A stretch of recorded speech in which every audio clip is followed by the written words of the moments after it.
Chennai super Kings की शर्मनाक हार पे और बाहर होने के बाद महेंद्र सिंह धोनी जो कप्तान है सीएसके के, उन्होंने क्या बोला है यहाँ पे मैं बता देता हूँ। उन्होंने कहा कि I think the batting yes it was the first time we put enough runs on the board. चलिए, उन्होंने माना कि enough runs on the board थे, हालांकि हमें लगता है कि 15 से 20 रन आप शॉर्ट रह गए जिस तरह की आप बल्लेबाजी कर रहे थे। उसके साथ उन्होंने कहा हमें लगता है कि short of a par score, अगली लाइन में ही बोल दी वो बात कि short of a par score थे हम यहाँ पे। It's demanding on the batsman but we needed slightly more. The partnership between Karan and Brevis was fantastic. I think we need to take our catches. Take our catches, Matisha Pathirana. Do hear this line. I think Karan is a fighter. We all know. Unfortunately, whenever we have tried to give him a chance so far, it was a slow wicket. But today's wicket was the best one we had at the home season. यानी कि pitch पर भी सवाल उठा दिया अब यहाँ पे। और साथ साथ ऑन ब्रेविस उन्होंने बोला I think it's momentum in the middle order and he's a very good fielder and he has a good power so he can hit good balls for boundaries. He brings energy in the field too. We needed the fresh air, someone not caught up that in the spiral.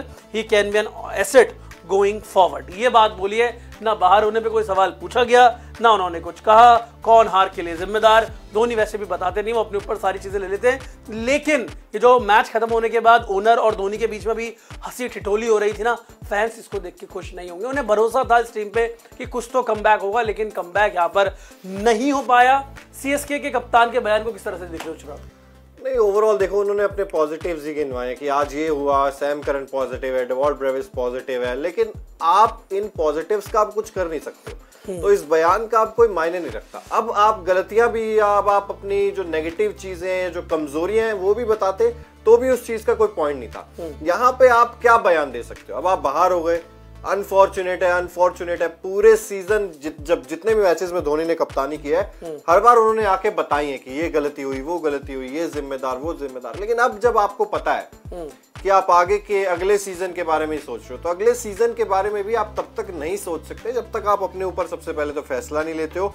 दूसरी चीज, कप्तान कौन है? क्या आप Dewald Brevis को सोच रहे हो? क्या आप इसके अलावा सैम करन को रिटेन करने के लिए सोच रहे हो? मतलब पूरी जो स्ट्रेटेजी है ना, ये बनेगी अब जाके नवंबर दिसंबर में। तो इन सब बातों का कि अगले सीजन का ये कर रहे हैं जी, अगले सीजन की तैयारी कर रहे हैं, इन सब चीजों का कोई पॉइंट है नहीं। अगर आप अगले सीजन की तैयारी कर रहे होते ना, फंस गए। अगर आप अगले सीजन की तैयारी कर रहे होते ना, तो आज वंश बेदी खेल रहा होता। एग्जैक्टली। और अगले चार मैचेस बचे ना, चार बचे, 10 मैचेस में 2 जीते हैं और 8 हारे हैं चेन्नई ने। 4 मैचेस बचे चेन्नई के पास। इन 4 मैचेस में 4 के 4 अगर वंश बेदी नहीं खेल रहा ना, मैं 1% नहीं खेल रहा है। अगला मैच खेल रहा है वंश बेदी, मैं लिख के दे रहा हूं। नहीं, अगर चारों नहीं खेला, नहीं अगले 4 खेल जाएगा वो।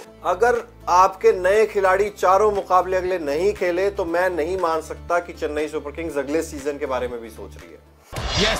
क्रिकेट की हर बड़ी खबर, हर बड़े अपडेट और लाइव डिस्कशन के लिए जुड़िए मेरे साथ सिर्फ India TV cricket YouTube channel पर।